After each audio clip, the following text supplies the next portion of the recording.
Hello, dear listeners. My name is Rose Goldthorpe, and I am the creator of this audio drama.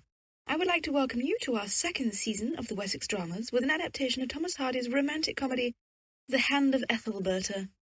As with all romantic comedies, her hand is in hot demand, and her choice of who to give it to is also in hot debate, so loosen up your corsets, cozy up to the fire, and let us catch up with the drama. It is a beautiful rural summer's day as Christopher walks up the drive and knocks at the door. A servant answers the door. Is Mrs. Petherwin at home, please? There is no one of that name here, sir. Is not this Arrowthorne Lodge? The man shakes his head and gives directions while waving his arm indicatively about. Christopher thanks him and leaves. Christopher is walking along in a puzzled fashion, looking around.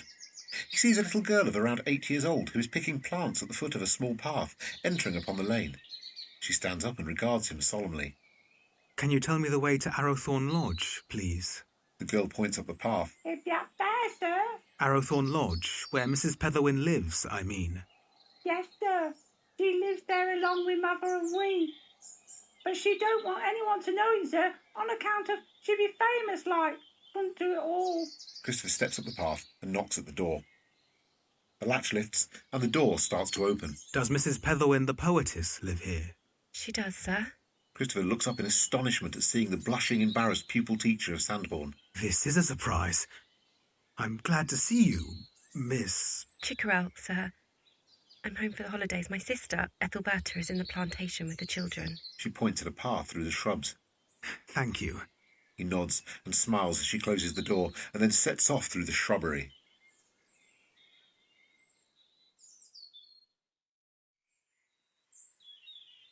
Christopher pushes through the undergrowth along a grown-over path, and while he does, he hears alarming snatches of a tale being told.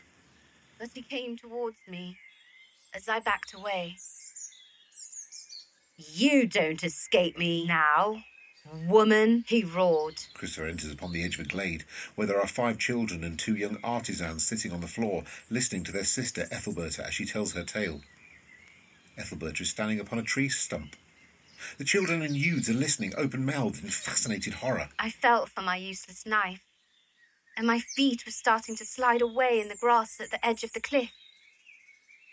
Would no one... Christopher hurries out into the glade itself and calls out in great concern. Good heavens, Ethelberta! Where did you meet with such a terrible experience as this? The audience shriek and leap to their feet at this sudden appearance. Ethelberta looks up with amused surprise. Mr. Julian! She steps down and moves towards him. She turns towards the 2 young artisans. Will you walk on with the children, please, you two? Mr. Julian wishes to talk with me about business. The young men nod and take the children back the way that Christopher just came. Ethelberta turns back to Christopher and smiles indulgently. I was merely telling a story, sir. Christopher is embarrassed. Sorry, was a bit of an idiot. Ethelberta shrugs and walks further into the wood, following another path, with Christopher walking by her side. You weren't to know.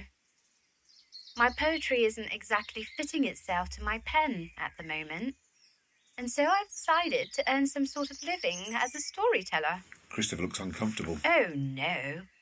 I don't intend to lose caste just because my benefactor has now died.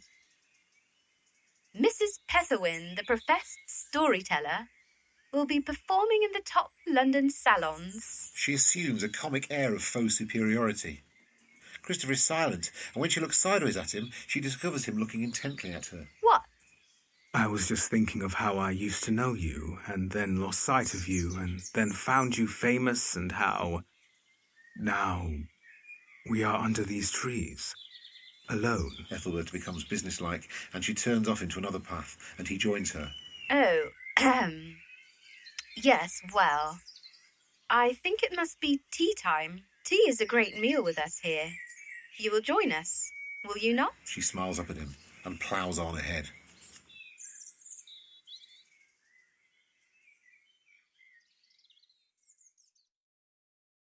Ethelberta's siblings are seated around a large table, and a 15-year-old girl, Emmeline, is bringing in a teapot from the kitchen to the table with its tea things, its scones and butter, and a large currant cake, which she starts to hand around. Emmeline sits down. Christopher is seated near to Picotee and Ethelberta, between 2 little girls. Ethelberta is seated sideways onto the window, from where you can see the big estate gates. Picotee is wildly embarrassed and cannot meet Christopher's inquiring eye. She talks only and in an undertone to the little children near to her when they transgress, manners-wise. There are Ethelberta, Picotee, the 2 artisanal youths, Emmeline, an 11-year-old boy, Joey, 2 little girls and a small boy. Ethelberta smiles at Christopher, who is buttering his scone. Our mother is bedridden, and Papa works away. So Emmeline attends to the household, except when Picotee is home, and Joey attends to the escape gate. She smiles and shrugs. For which we have our grace and favour home. She indicates around the room with her eyebrows. We also have another couple of sisters, but they are out at service. Gwendoline and Cornelia. A carriage appears at the gates and Joey springs up, rushes out and opens them. The carriage rolls through. There's a tremendous large dinner party at the house tonight. That was Lord Mountclear's carriage. He's a wicked old man, they say. Ethelberta looks at the carriage while leaning back behind the net curtains. Lord Mountclair? I used to know some friends of his.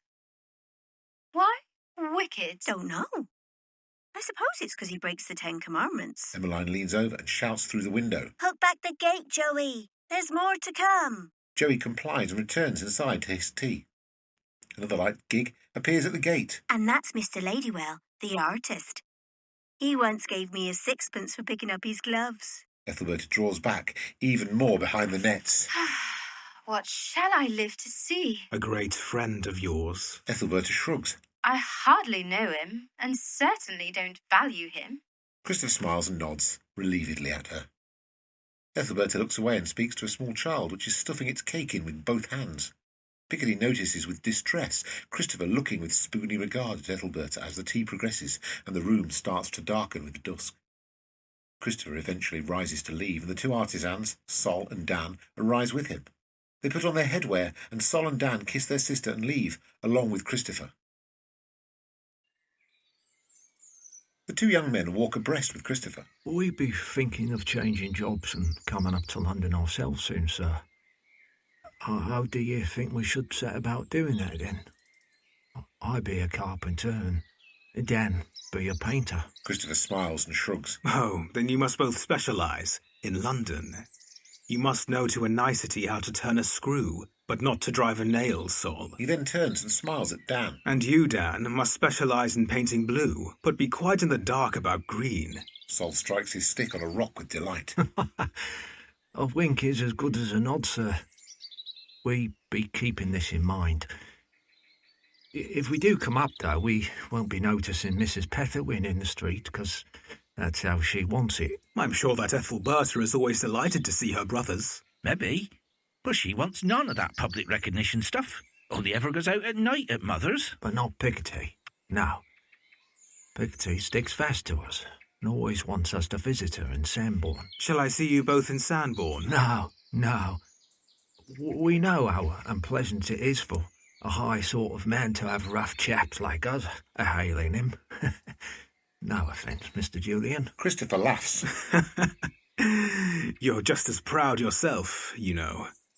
I talk to everyone and would be most pleased to have your acquaintance, if you choose to give it. They reach a crossroads. Your train station be down there anyways, and we mun be away in this direction. Indicating with his head the other way. Well, I still hope to see you both around. Good evening, Sol. Dan. He smiles and shakes both of their hands. Mrs. Chickerell is seated up in bed, and Ethelberta and Picotee are seated on chairs, while Joey is sitting at the bottom of his mother's bed. If we're all together in town, I can better look after you all. You must give up the lodge. Shall we not interfere with your plans for keeping up your connections, dear? Not nearly so much as staying here. But if you let lodgings, won't the ladies and gentlemen know it? I can advertise in Mother's name and in continental journals where we will find foreign gentlemen with few acquaintance in London. So if Gwendolen is to be your cook and Cornelia your chambermaid, hadn't they better soon give notice? Yes. Everything depends on them. And when we've put Joey in buttons, he'll do very well to answer the door. She looks at Joey and smiles jocularly. With a little training. Joey pulls a silly, teasing face. But what if the visitors see the lodger leaving? They won't know that he's a lodger. Besides, I shall let people know that my mother is an invalid and so she can't receive visitors. But what if Sol and Dan call? They can go down the area step. And father? He may enter any way he chooses. I'm sure he will be glad to have us near him. The mother shakes her head slowly. I'm not sure this is a good idea, Ethelberta. The children will be stuck up in the attic a lot of the time. No, Cornelia can take them to the park regularly. The mother shrugs slowly. Well, if you think it's for the best, Ethelberta. Joey, pour me another glass of water, there's a dear. Joey gets up and goes back to a tray on the chest of drawers, and Ethelberta sits back in her armchair and looks in the fire. Picotee looks at Ethelberta. Of course, if I succeed at my attempts at storytelling and poetry readings, we won't have to have lodgers. Can I come to London as well? No, you had better stay put in Sanborn and attain your teaching diploma, Picotee. Oh, she's right, dear. You must finish what you've started. Picotee nods and looks sadly into the fire. The room is crowded with chairs in rows which are fully occupied, and some of the gentlemen are standing round the walls. There is a small dais at one end with an armchair. Ethelberta comes onto the stage, and there is a little ripple of applause. She bows. Ladywell, foppishly dressed with pink satin tie and handkerchief and patterned waistcoat, leans over and speaks to Nay. It was my idea, you know, Nay. What? Storytelling? Well, sort of. I did tell her her ideas for novels ought to get out there more publicly. You know Mrs. Petherwin, then? A little. Could you introduce me? Not that well. I'll have to see. Ethelberta seats herself carefully, sweeping her skirts to one side. Christopher and Faith are seated towards the back. The servants turn down the gas, leaving the candles on the floor before Ethelberta, still lit. I wish you knew her, Faith. Oh, we live in such a plain way that it would hardly be desirable at present, Chris. Perhaps it would be better for both of us if Ethelberta and I had never seen each other. Ethelberta has a heart, which will tend to get in the way of what she intends. What's that? Well, she's horrified at the thought of having to have hundreds of children, like her mother. I can't say that I blame her. And she wants to be a dramatist and poet instead of a housewife. Shh, she's starting. Ethelberta leans dramatically over towards her audience from her chair. She almost whispers, It was a very stormy, black night. She raises her head slowly and stares intently at her audience, who are immediately rapt. Joey comes into the drawing room and announces Christopher, who comes in. Ethelberta, who is seated, smiles, is coolly pleased to see him and shakes his hand. Christopher sits down. They chat a minute, and then she indicates out of the door, interrogatively, to ask if he wishes to see the house. He does, and so they travel through the house, seeing Sol and Dan doing carpentry in an upper room, and the children being taught by Emmeline up in the attic. Ethelberta comes in and rings for tea, then gives the maid, Emmeline, the order, who exits. Christopher and she sit down either side of the fire. It is my duty to educate and provide for the children. I keep my 2 French lodgers for the sake of them. Do your lodgers know of all your relationships? Oh, no. My mother is supposed to let the ground and first floors to me, a young widow, and the next 2 to them. Still, I may be discovered yet. I think you'll succeed. Well, I hope that you succeed with your new location too. Ah, but success means getting what you want. And why should you not get that? Christopher sits forward and looks intently at Ethelberta. It has been forbidden to me. Ethelberta, you have my whole heart. You have had it ever since I first saw you. I suppose, however, that after being married, you no longer care for it, though? Ethelberta colours and shrugs slightly. You have all of me that you care to have, Christopher. But I... Joey comes in. Please, Berta, Mr. Ladywell has called, and I've showed him into the library. Library, Joey. Library. Joey smiles and nods. Sorry, Christopher. Will you excuse me? Do stay. I won't be long. She gets up and glides out. Joey follows. He turns back to Christopher, grins impishly, gives a big wink, and points his thumb at Ethelberta's retreating back. Christopher nods and smiles. Christopher then walks up and down for ages, getting impatient. He repeatedly looks at the mantel clock. It is getting darker, and Christopher sighs and lights a couple of candles from the fire, putting them back on the mantelpiece. Ethelberta finally returns, and Christopher is boot-faced by now. I'm sorry, Christopher. Ladywell is painting me. You'd be better advised to get painted by someone who can actually paint, though. He can paint. He's been hung in the academy. He can be hanged for all I care. I thought you said he was a mere nobody to you. Ethelberta shrugs impatiently. How provoking you are. Yes, well, I have work that I have to be getting on with and can't go dangling around here all day. Good evening, Ethelberta. He shakes her hand perfunctorily and leaves. Ethelberta gives a little shrug and carelessly moos. Picotee, in a little chip hat, is going on her walk and looking prettily pensive on a beautiful day. She gets out a letter from Ethelberta and reads it. She half reads it aloud, inaudibly, and when she comes to the final paragraph, she stops walking and stares angrily at it. So you really must stay there, dear, and finish your training. I don't see why Sanborn is such a trial to you. I look forward to seeing you soon. Bear up, little sister. Your affectionate Ethelberta. Picotee crumples up a letter in her fist and addresses the lonely sky. It's a trial 'cause he's there, not here. And although he loves you and not me, I still want to see him. A bit. Occasionally. She walks away across the moor, and we see her exasperated clenching of fists from her head into the air. Oh! The bell goes, and Joey goes to the door, affecting a great air of arrogance and aplomb in his many brass-buttoned jacket. He slowly opens the door and looks down to the person on the stairs. It is Picotee.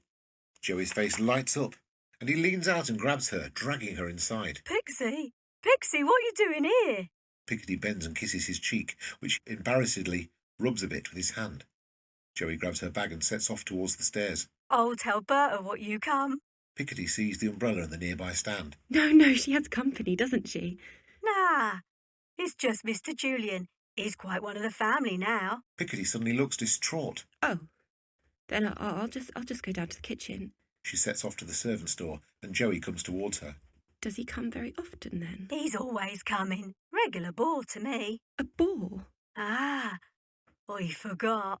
You don't know our London words. Hey, aren't you not supposed to be here? Picotee rubs his ruffled hair and smiles. Yes, I aren't supposed to be here. Joey grins at her and turns to lead the way down to the kitchen. He suddenly stops and puts her bag down by the wall of the entrance hall. He looks up in eager mischief. Aye, such a lark, Pixie. Berta's a courting one of her young man. Do you want to hear how they carries on a bit? Picotee looks consternated. Dearly, I should. Joey starts to hare off quietly up the stairs. He turns halfway up and looks back at her. Come on, then. Quick, and be quiet. He puts his finger on his lips and hares off. Picotee, with dread in her heart, follows him. They creep along the passageway and listen at a door. Picotee hears a soft male and a soft female voice. Picotee gasps and leans faintly against the opposite wall. Joey looks up from his listening. What's the matter? Just indigestion. Oh, you ain't had indigestion till you've had these 10-course meals. They have to sleep all the following morning and then crawl about all the afternoons in the park so they can eat again in the evening. I think I'll go down now. Joey listens again and waves his hand. Shh, listen. The voices are raised. There is an argument. Then there is an exclamation from Mr. Julian. Silence. And the eavesdroppers look at each other in suspense. There is a final curt sentence, and then footsteps walking determinedly across the room. Picotee and Joey dive into the opposite bedroom. They hear Christopher walk angrily down the hall and stairs, and then slam the front door. Picotee comes timidly out into the hall. I don't much like biding here and listening in. Oh, it's how things are done in the West End here. 'Tis your ignorance of town life that makes it seem a big thing to you. Me, I'm in on things. Picotee looks reprovingly at her brother. You can't make much boast about town life. You haven't left off talking just as they do down in Wessex yet. Well, I'm not one of them great footmen yet, 'cause my wages is so small. But they hardly covers the tobacco I consumes. Tobacco? You wicked boy. If only Mother knew you smoked. Joey grins. She won't. Picotee walks off back down the corridor towards the stairs. Joey sticks out his tongue, pulls a funny face, squints at her back. It is late dusk, and Picotee is standing by the window looking out, whilst Ethelberta sits staring into the fire anxiously. Picotee comes back to the fire and sits down in the opposite armchair. She picks up and resumes her sewing of a shirt of Joey's. Why don't you go out? Oh, I've been expecting someone. When she comes, I must run away. Up to Mama, It's a he. I may as well tell you. It's Mr. Julian. I suppose, in plain English, that he's my lover, whom I'm not going to marry until he gets rich. Picotee drops her sewing onto her lap. Oh, how strange. If I had such a lover, I would marry him whether he got rich or not. I don't doubt it, Picotee. Just as you threw up your teacher training and came to London, without caring for the consequences. Someone in the family must take a practical view of affairs, or we should all go to the dogs. Picotee looks down, humbled. Yes, Berta. Do you love him? Oh, he's very gentlemanly. Except when he's rude and will not come and apologise. Picotee looks spoonily wishful. If I had a lover, I should ask him to come if I wanted his company. I had been intending to keep him on until I got tired of his attentions, and then finishing them by marrying him. Oh. He has hardly declared himself before he has now forgotten my existence, it seems. When did you get to care for him, dear Berta?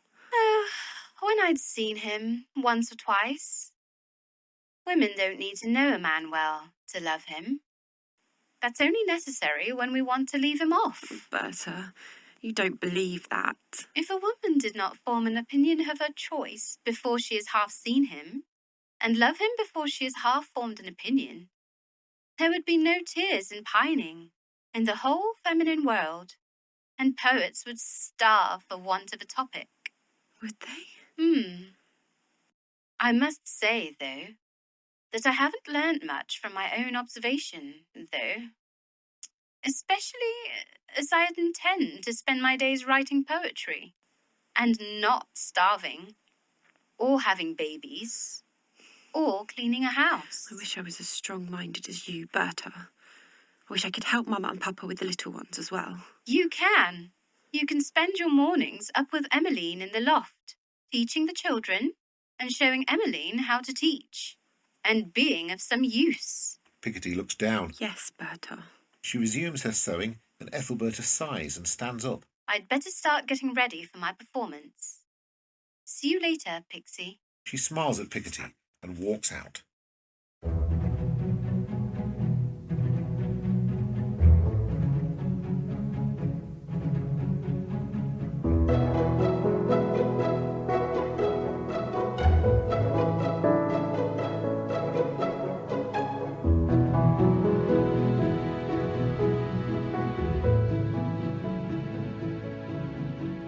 That was an episode of The Hand of Ethelberta. We would like to thank our miraculous editor, David Harris, and our dashing composer, James Cox. And of course, we would like to thank our entrancing cast. Matthew Lidbury, Alex Davenport, Carl Wharton, David Mellor, Marion Chase, Mike Keane, James Makepeace, Glenn Hanna, Lucy Kennedy, Stephanie Stephan, Catherine McCooligan, Stephen Dean, Jenny Dyer, Caroline Joy, Thomas Purchas Rathbone, Jenny Bowden, Victoria Knowles, Mac Maguire, and Nathan Walker.